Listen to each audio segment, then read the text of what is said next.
समलैंगिक विवाह को कानूनी मान्यता दी जाए नहीं, इस पूरे विषय पर आज सुप्रीम कोर्ट में बहुत अहम फैसला जो है वो सुनाया गया है। इस फैसले से जो लोग प्रभावित हैं और जो लोग इस फैसले को लेकर तमाम प्रतिक्रियाएं दे रहे हैं, हमारे साथ मौजूद हैं, उनसे हम बात करेंगे। मैं आपसे ये जानना चाहूँगा कि आज जो सुप्रीम कोर्ट का ये फैसला आया है, इस फैसले को आप कैसे देखते हैं और क्या आप इस फैसले से सहमत हैं? अगर खाली हाथ घर जाऊंगा तो कुछ मिलने वाला नहीं है, तो हाँ सहमति है मेरी। कहीं ना कहीं मुझे राइट्स मिले हैं, जो हमारा फाइनल डेस्टिनेशन था कि हमें मैरिज राइट्स मिले, वो नहीं मिला। बट उसकी जगह में हम लोगों को कंसिडर करके, हम लोगों को रिकॉग्निशन दे के हम लोगों को राइट्स दिए गए हैं, जहाँ पे हम लोग पुलिस के पास जा सकते हैं। अगर हमारे साथ कुछ भी पब्लिक प्लेस में हुआ, हम लोग अपने पार्टनर्स की बॉडी को क्लेम कर सकते हैं। उनके जाने के बाद हम लोग बच्चा अडॉप्ट कर सकते हैं साथ में। तो हम लोग उस चीज़ पर फोकस करना चाहते हैं। क्योंकि तमाम विषय ऐसे थे जो आज सुप्रीम कोर्ट में जिन विषयों का जिक्र किया गया और जो आप लोगों के पक्ष के ही दिशा में थे। यस थे, तो मैं उसी चीज़ पे फोकस करना चाह रहा हूँ कि कुछ ना कुछ हमारे पक्ष में आया है, हम खाली हाथ नहीं। अब आगे क्या? अब आगे यही कि हम जैसे आप जी रहे हैं खुले में, वैसे हम लोग भी खुले में जी पाए। हम लोगों को भी किसी चीज़ का डर ना हो कि कोई हमें आके एकदम से गोली मार के चल जाएगा कि भाई दो लड़के साथ में क्यों चल रहे हैं। तो जहाँ पे आप हैं, बस उसी पेडेस्टल पे आने की। शादी के कानूनी अधिकार को लेकर जो लड़ाई है वो अब संवैधानिक बेंच तक गई है। इसको लेकर आप लोग कुछ आगे करेंगे? जी, अगर हमें बोला गया कि यूनियन कमेटी बैठ के हमारी बात सुनेंगी, तो हम लोग उनको प्यार से समझाएंगे कि वो हमारे नज़रिए से भी इस दुनिया को देख के देखे, तो उनको समझ आएगा कि हमें हर हालांकि ज़िंदगी में हमें कैसे कैसे स्ट्रगल्स देखने पड़ते हैं। तो जब वो समझ जाएंगे कि वो स्ट्रगल्स क्या है, जब वो उनको फील कर लेंगे, तो कहीं ना कहीं वो फील कर पाएंगे कि हम लोग क्या फेस कर रहे हैं। बहुत शुक्रिया हमसे बातचीत के लिए। हमारे साथ सिद्धांत हैं जो छत्तीसगढ़ से आए थे इस इम्पोर्टेंट फैसले को सुनने के लिए संविधान पीठ के। सिद्धांत, इस फैसले से आपको जो उम्मीद थी कितनी पूरी हुई? एक्सपेक्टेशंस तो बहुत था और 100% मैं नहीं बोलूँगा कि 100% एक्सपेक्टेशन फुलफिल हुआ, बट वी आर होपफुल और हैप्पी। ऑल्सो हम वेलकम करते हैं आज जितने भी फैसले हुए, क्योंकि काफ़ी सारे लोग हमारी फेवर में थे। बहुत अच्छे बातें हुई। एटलीस्ट सुप्रीम कोर्ट सेंसिटाइज है कम्युनिटी को लेके, या उन्होंने अर्बन एलिट क्लास के बारे में बात की, उन्होंने रूरल एरिया में रहते एक फार्मिंग करते हुए लड़की के बारे में भी बात की हुई। क्योंकि LGBTQ कम्युनिटी ऐसा नहीं कि जैसे मैं अभी बोला था दिल्ली, बम्बे और बैंगलोर की है, या फिर हम कोई वेस्टर्न कल्चर से आए हुए हैं, करेक्ट। तो ये इंसानियत की बात है, तो I am happy about it. एक बेबी स्टेप हमने आज लिया, ये धीरे धीरे बातें आगे बढ़ेगी। कमेटी बनेगी, डायरेक्शन आएगी, नेशनल लेवल में भी होगी और ये बातें स्टेट लेवल में भी होगी, रीजनल लेवल में भी होगी। तो it's a hopeful for us, it's a green signal for us. शादी का रजिस्ट्रेशन फंडामेंटल राइट नहीं है, 5 जजों ने साफ तौर पे ये बातें कह दी।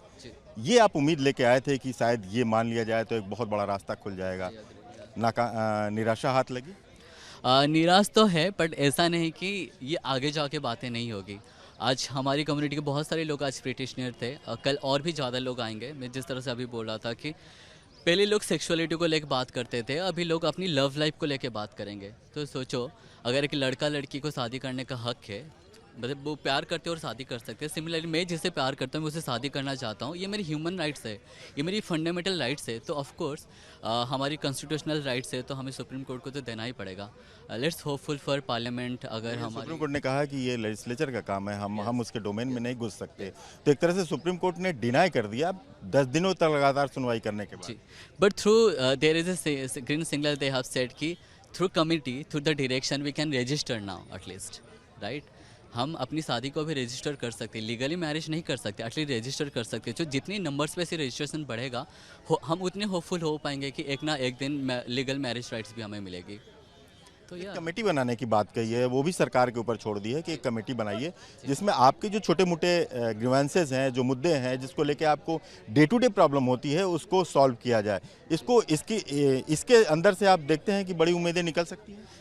तभी मैं कह रहा था ये एक होपफुल है, क्योंकि उन्होंने पार्लियामेंट के ऊपर बातें छोड़ी। तो ऐसा नहीं कि पार्लियामेंट पे बैठे हुए सारे अधिकार, सारे लोग हमारे खिलाफ होंगे। कुछ तो अच्छे लोग होंगे आपके जैसे और मेरे जैसे, जो हमारे बारे में अच्छे सोचेंगे, करेक्ट। तो लेट्स बी होपफुल, और अच्छा ही होगा फॉर श्योर। क्योंकि अगर इतनी अच्छी सारी बातें की गई तो कुछ तो होगा, एक इंसानियत की बातें तो होगी उसमें। तो अब अगली मांग आप सरकार से करेंगे? ऑब्वियसली करेंगे। कल 4 लोग थे, कल 400 लोग होंगे। तो साफ है कि इनकी उम्मीदें अभी भी कायम है और सुप्रीम कोर्ट के फैसले में जो रास्ते निकलते हुए दिख रहे हैं कि जो सरकार है, जो विधायिका है, उसके डोमेन में सुप्रीम कोर्ट नहीं घुस सकता और इसीलिए इनकी उम्मीदें कायम है कि हो सकता है आज नहीं तो कल सरकार इनकी मांगों पर ध्यान दे और इनको वो अधिकार मिल जाए जिसके लिए ये लगातार लड़ते रहे हैं और सुप्रीम कोर्ट की संविधान पीठ तक भी इन्होंने अपनी बात खुलकर रखी थी।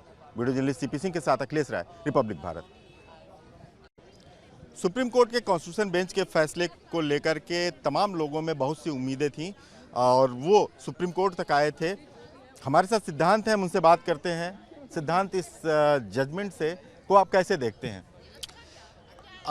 I'm pretty disheartened because the entire society understands the concept of marriage. Marriage could have been legalized. शादी लीगलाइज हो सकती थी बट अनफॉर्चुनेटली वो चीज़ नहीं हो पाई।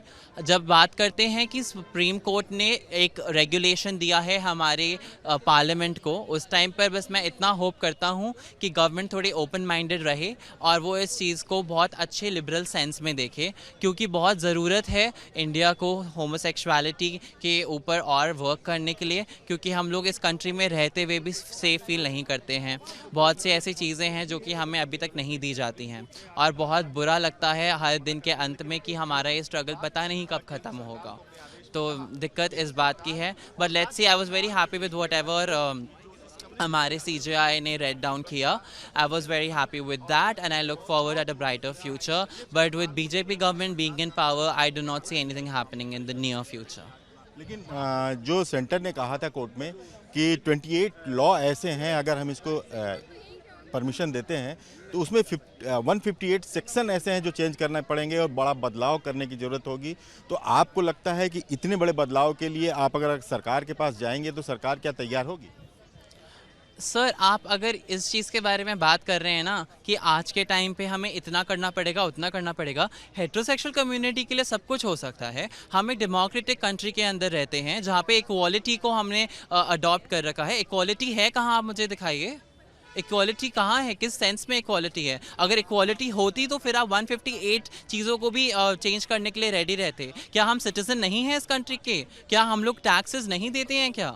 And most of the queer communities बहुत हाई पोजीशंस के ऊपर भी हैं। वो लोग कितना सारा टैक्स देखते हैं, आप वो देखिए। हम लोग कितने लोगों को सपोर्ट करते हैं। Most of the queer individuals are into social work. कितना सोशल वर्क करते हैं जो गवर्नमेंट जहाँ पे नहीं रीच कर पाती है वहाँ पे क्वेयर इंडिविजुअल्स रीच कर पाते हैं।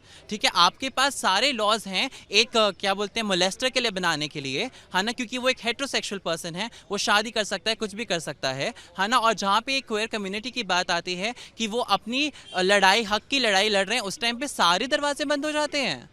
तो इक्वालिटी की हमें दिखाइए इक्वालिटी कहाँ पर है। आए सेंट्रल गवर्नमेंट और उसके ऊपर ओपिनियन दे।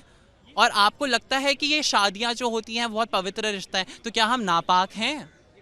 कहाँ से हमारे अंदर कुछ गलत आ रहा है? हम भी एक इंडिविजुअल हैं, हमारी भी एक लाइफ है। हमने तो कभी होमोसेक्सुअलिटी को चूज़ नहीं करा था। क्या आपने कभी हेट्रोसेक्सुअलिटी को चूज़ करा था? हम पैदा ही वैसे हुए थे ना। So when we were born like that we have all the rights to marry whosoever we want to. लेकिन सुप्रीम कोर्ट के पांचों जजों ने ये माना है कि आपके लिए एक कमेटी बननी चाहिए जो ये डिसाइड करे कि जो आपकी छोटी मोटी प्रॉब्लम्स हैं उसको दूर किया जाए। सर, फर्स्ट ऑफ ऑल छोटी मोटी प्रॉब्लम्स तो हैं नहीं, ठीक है। हमारे जो CJI ने बोला था, अगर आप उनके वर्डिक्ट को give me a second, hello, I am coming please, I am just coming, just give me a minute, I am coming, sorry. दिक्कत इस बात की है कि जब हमारे कोर्ट के अंदर अगर आप CJI के वर्डिक्ट को सुनेंगे, when he was reading it down, it was so fabulous. उन्होंने हर एक चीज़ को बहुत अच्छे तरीके से रेड डाउन करा, and he said and he mentioned also कि SMA के under this can not happen. But when it is not happening under the SMA, where are we supposed to go? Do you expect the parliament to do something in our favor? Absolutely not. The parliament will not do anything for us until and unless it is a group of liberal and open-minded individuals who are pretty educated about the community and are willing to bring out a change in the society. Otherwise, it is not going to happen, and I do not see anything happening in the near future. But I am very happy with what D.Y. Chandrachud had to say. But also, on the same time, I have been really disappointed with whatever Justice Bhatt had to say, because he sounded pretty conservative. आगे option क्या है आपके पास? लड़ाई लड़ने का, और क्या। आज तक लड़ते आए हैं, आगे भी लड़ेंगे। जब तक नहीं मिलेगा हम अपने अंत तक लड़ेंगे। तो साफ है कि इनका कहना है कि वो अपने अधिकारों के लिए लड़ाई लड़ते रहेंगे। अदालत से उन्हें बड़ी राहत भले ही न मिली हो, लेकिन उन्हें उम्मीद है कि सरकार उनकी सुनेगी और आज नहीं तो कल, कुछ सालों बाद उन्हें राहत जरूर मिलेगी। वीडियो जर्नलिस्ट CP सिंह के साथ अखिलेश राय, रिपब्लिक भारत।